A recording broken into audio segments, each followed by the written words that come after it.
Meus queridos irmãos, que a paz de nosso Senhor Jesus Cristo nos envolva e que esteja presente em nossas vidas todos os dias. Mais um momento de paz, mais um momento para estarmos juntos orando. Vamos pegar a nossa água para que possa ser fluidificada.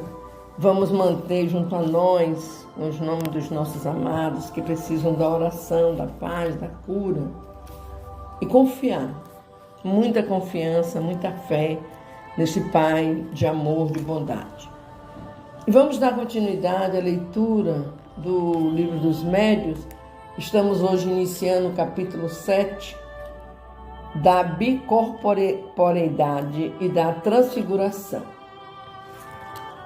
Nesse capítulo iremos ler a aparição dos espíritos de pessoas vivas, homens duplos, Santo Afonso de Ligório e Santo Antônio de Pádua, Vespasiano, transformação e invisibilidade.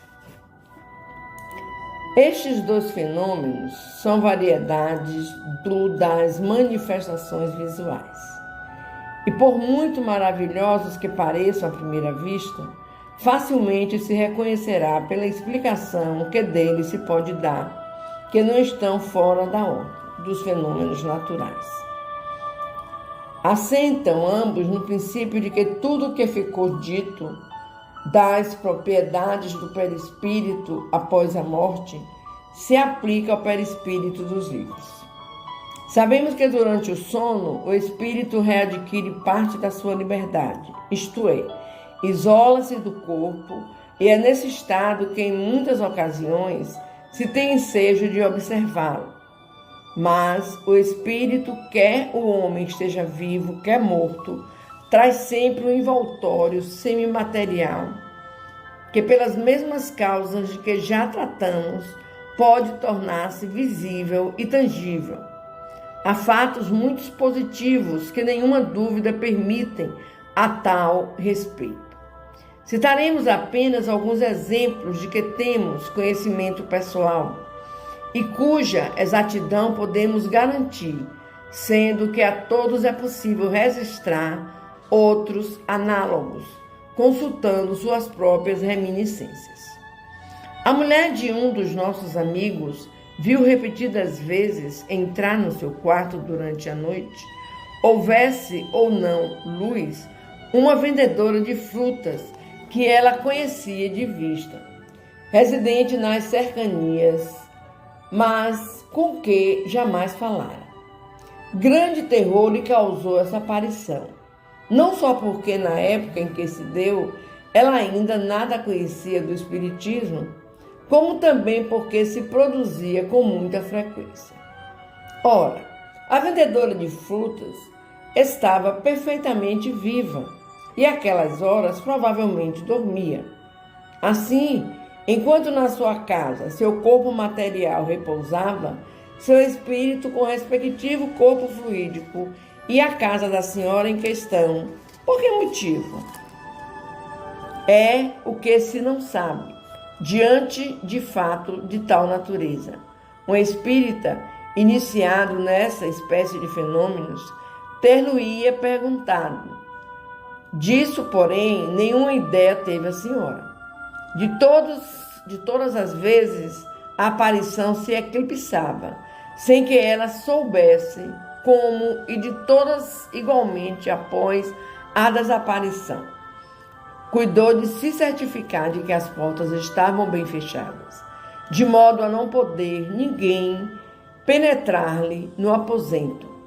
Esta precaução lhe deu a prova de estar sempre completamente acordada na ocasião e de não haver sido joguete de um sonho. De outras vezes, viu da mesma maneira um homem que lhe era desconhecido e certo dia viu seu próprio irmão que se achava na Califórnia. Este se lhe apresentou com a aparência tão perfeita de uma pessoa real que no primeiro momento acreditou que ele houvesse regressado e quis dirigir-lhe a palavra. Logo, entretanto, o vulto desapareceu, sem lhe dar tempo a isso. Uma carta que posteriormente lhe chegou, trouxe-lhe a prova de que o irmão que ela vira não morrera. Essa senhora era o que se pode chamar um médium vidente natural.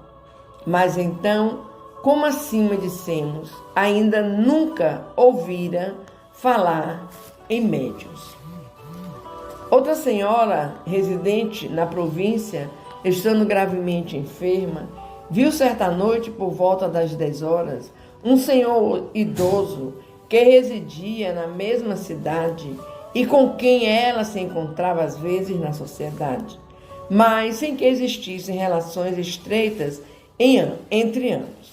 Viu perfeitamente de sua cama, sentado numa poltrona e a tomar de vez em quando uma pitada de rapé. Tinha ares de vigiá-la. Surpreendida com semblante visita às tais horas, quis perguntar-lhe por que motivo ali estava, mas o Senhor lhe fez sinal que não falasse e tratasse de dormir. De todas as vezes que ela tentou dirigir-lhe a palavra, o mesmo gesto a impediu de fazê-lo. A senhora acabou por adormecer. Passados alguns dias, tendo-se restabelecido, recebeu a visita do dito senhor, mas em hora mais própria, sendo que dessa vez era ele realmente quem lá estava. Trazia a mesma roupa, a mesma caixa de rapé e os modos eram os mesmos. Persuadida de que ele a visitara durante sua enfermidade, agradeceu-lhe o incômodo de que se dera. O homem, muito espantado, declarou que havia longo tempo não tinha a satisfação de vê-la. A senhora conhecedora, que era dos fenômenos espíritas, compreendeu o de que se tratava, mas, não querendo entrar em explicações, limitou-se a dizer que provavelmente fora um sonho. É o mais provável, dirão os incrédulos, os espíritos fortes, o que era para eles mesmo. É sinônimo de pessoa de espírito. O certo, entretanto, é que a senhora de quem falamos, do mesmo modo que a outra, não dormia. Então é que a senhora, acordada ou por outra, tiveram alucinação. Aí está a palavra mágica, a explicação universal de tudo o que se não compreende. Como, porém, já rebatemos suficientemente esta explicação, prosseguiremos dirigindo-nos aos que nos podem compreender. Meus queridos, vocês vejam as explicações que estamos tendo já dessas bicorporeidades e das transfigurações. Pessoas que, acordadas, veem pessoas, espíritos em seu lar e que são pessoas encarnadas. Então existe essa condição, essa possibilidade dentro do espiritismo de pessoas se dividirem, estarem ao mesmo tempo em dois lugares, estarem na hora do seu sono visitando alguém que precisa daquela presença amorosa. E as pessoas que são materialistas denominam essa situação como uma alucinação. Fato que já conversamos, não ser alucinação. Mas, na sequência das leituras desse capítulo, iremos nos informando sobre esse tema. Vamos conversar com o Pai.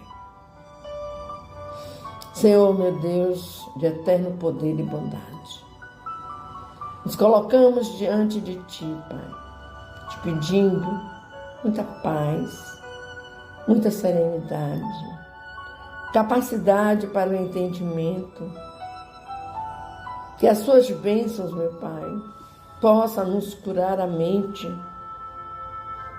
o corpo, o espírito, e que nós possamos, Pai, sempre estarmos vigilantes a tudo aquilo que se passa ao nosso redor. E que procuremos entender, procuremos desmistificar fatos que muitas vezes nos chegam mistificados. Gratidão, Pai, por tanto amor. Te pedimos, Pai, misericórdia pela humanidade, pelos nossos irmãos que sofrem do corpo físico e do corpo espiritual. Que eles encontrem, Pai, no Evangelho de Jesus, nessa paz maravilhosa que Tu envias, nessas bênçãos salutares, o necessário para se recuperarem. Os nossos irmãos que sofrem dos problemas psiquiátricos, que possam ser envolvidos com amor, que essas clínicas que os recebem trabalhem com mais dedicação, com mais crença, com mais fé, para não darem a esses irmãos o errado, porque eles não estão tendo alucinações. São fatos que acontecem com eles.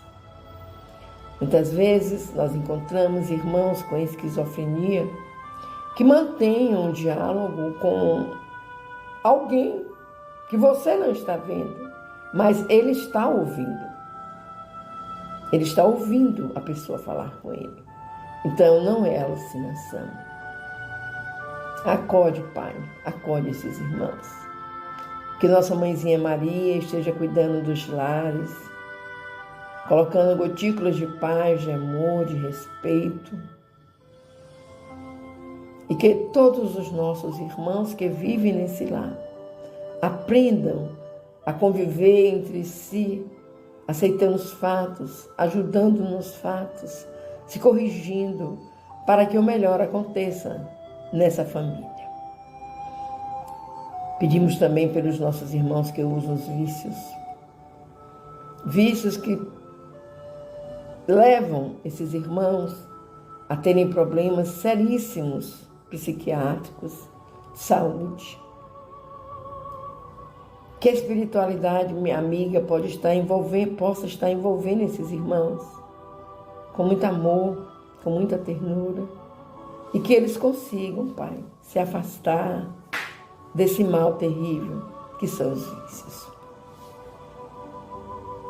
E assim, meus irmãos, agradecidos ao Pai, agradecidos aos nossos benfeitores, a Jesus, vamos fechar os nossos olhos e vamos fazer a oração que o nosso Mestre nos ensinou para conversarmos com o Pai. Pedindo a espiritualidade amiga que venha colocar em nossas águas o remédio necessário para o nosso corpo físico e espiritual. E vamos fazer a oração que Jesus nos ensinou. Pai nosso que estás nos céus, santificado seja o teu nome. Venha a nós o teu reino. Seja feita a tua vontade, assim na terra como nos céus. Pão nosso de cada dia nos dai hoje e sempre. Perdoa, Pai querido, as nossas ofensas, assim como nós perdoamos aos nossos ofensores. Não nos deixeis cair em novas perturbações, mas livra-nos, Senhor, de todo mal, de toda angústia, todo egoísmo, todo orgulho. Livra-nos, pois teu, Pai, é o poder, a honra e agora e a glória, hoje, amanhã e sempre. Que assim seja.